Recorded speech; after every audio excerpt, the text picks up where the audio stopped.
what is the role of conflict? That is a very broad concept, but I'm gonna start by focusing on Cantor's four-person model, in which you have the mover who is the initiator and usually drives people in a certain direction, and then you have a follower who is the loyal, for the sake of the name, follower. And then you have an opposer who, just by the mere act of challenging the mover, is a sign of conflict.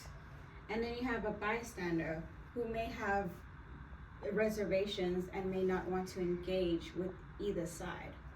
So due to the fact that you have an opposer who is going against the mover, you may have a rise of misconceptions which could lead to conflict.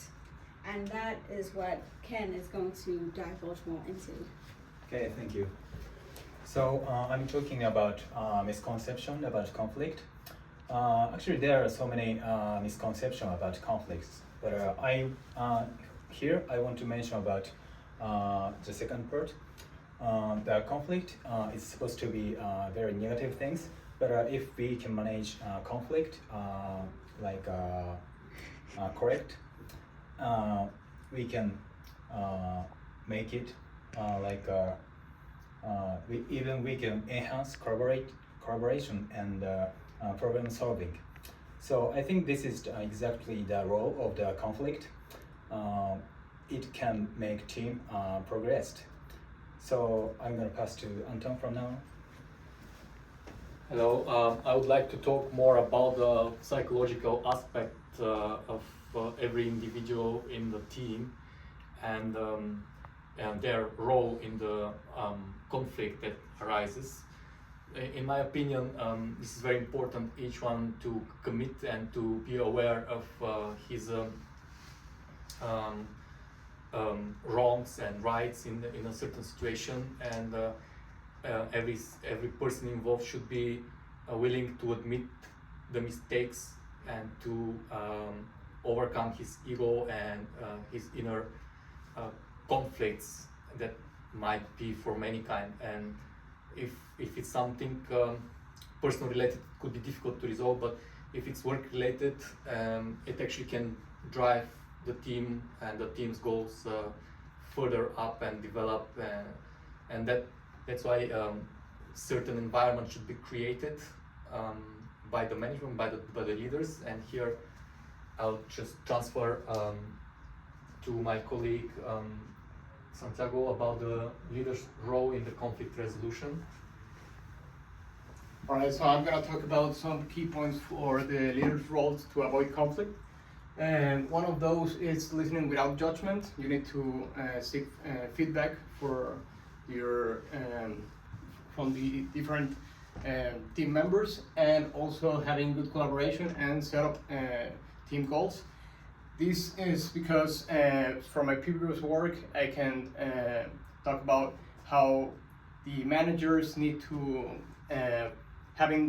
they need to have these key roles in order to avoid conflict when you want to implement or invest in new technology, because we had this resistance to change from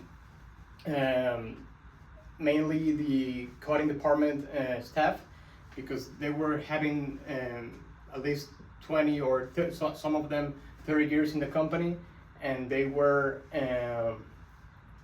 having trouble, or really they were afraid of losing their jobs because we didn't align our goals to invest in this new technology.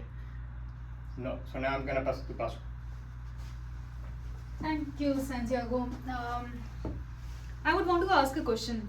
What kind of leader do you want when you have conflict going on in your team?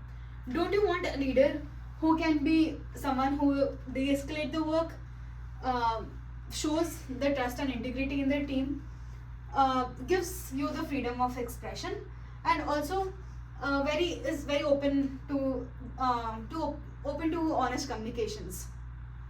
In my previous company, I had a very similar manager. He became my idol because he had someone who made sure whenever the work is escalating, he always step up, made sure that he is working together to complete the work. He gave us a space to show ourselves much better position, encourage us to be to have integrity in ourselves, and of course the freedom of expression. Now I would want to close with one of the phrases which I have learned from this particular example. Conflict is not a barrier, it's an opportunity for growth. With effective leadership, you can turn disagreements into progress. Thank you so much.